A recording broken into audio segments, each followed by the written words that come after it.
wanted to give a quick update on the car. I've been working on this for quite a while, obviously, in my spare time, which of course is not as much as I would like. And I've come to I think inflection point, or whatever you want to call it. And I've run into some rust up underneath the rear window panel that has kind of irritated me a bit, along with some of the stuff in the sail panels and some other areas. I've been changing out everything that's been rusty, basically just replacing, swapping in sheet metal. And I've kind of got to the point where I'm kind of getting tired of it, to be honest. So I've decided to go a different way, which is, go to the dark side and do a conversion.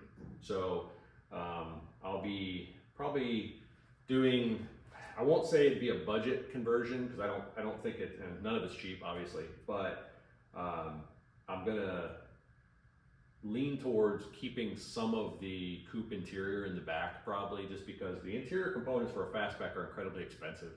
And I mean, you could probably spend $2,000 just in the back of the car inside, with between the vents and the seat and the platforms and the folding, this, that, and the other. It can be pretty expensive, and I don't know that I get that kind of value out of it. I'd rather spend that $2,000 somewhere else, on engine parts and things that make it go. So I'm leaning more towards doing maybe like an interior style fastback, or interior of a coupe in a fastback, which would then give me a larger speaker tray area, or something, package tray area that I could use for speakers. I could put something in there just to do something a little more useful with the space. And then I do plan on having the support that's underneath the package tray, or I guess it's the rear window panel between the back window and the trunk. I plan on having the typical structure under there, but then if I have some of the structure in here for where the seat goes, typically in a coupe, it gives me a compartment between the two that I might be able to use for whether I'm putting the battery in there for battery relocation, or if I want to do an amp, or if I want to do whatever. I can storage for something, or just a better buffer between the gas tank area and the places people are sitting. And it's kind of the thought at this point, is to go that route.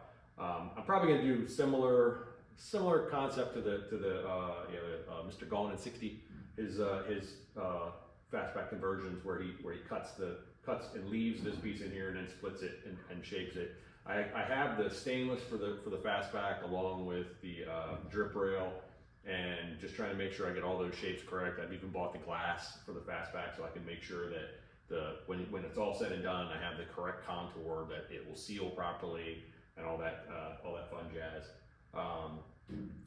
So I might even be putting those windows in initially, just to make sure I have whatever the contour should be when I go to put it on there. I mean, the roof kind of defines some of it, same thing with the quarter, but just to make sure everything's in the right place, I just want to be, everything, triple checked. So that's kind of the thought at this point.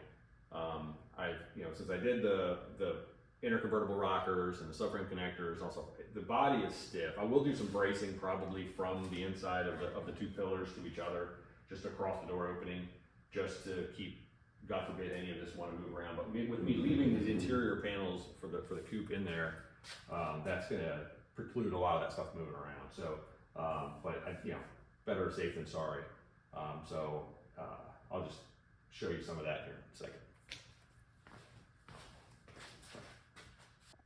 So in the interior of the car, like obviously on a coupe, you have the inside panels there's more structure to them. They have a panel that has a bunch of holes in it where you mount your window regulator, and you mount all your cranks and all that kind of stuff on there. So it has to have a lot more rigidity to it. You don't have that on a fastback. It's kind of wide open. They basically just pocket that whole section out, which is, I guess it's not necessary on a fastback, but at the same point, it's not the strongest thing in the world if you do that.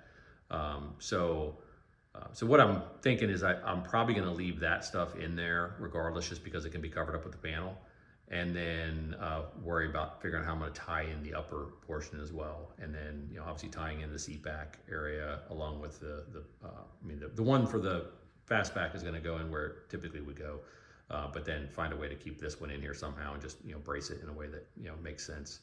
And then obviously you got to fill like the window opening thing. You got to fill that in. There's some other stuff you got to do, but I've seen a lot of it online. It doesn't look all that terribly difficult. It's just a matter of having a good plan that you're going to follow and just sticking to it and kind of rolling through it. So I'm probably going to do the same basic conversion process that the guy from Mr. Gone in 60 on YouTube, his channel. He does a lot of conversions, and some of them are Eleanor clones or things like that. But I'm not going to go down that road. But he does some of them that are more budget, where they keep the interior and stuff like that. And a lot of it just makes more sense. So that's probably going to fit more of what I'm trying to do.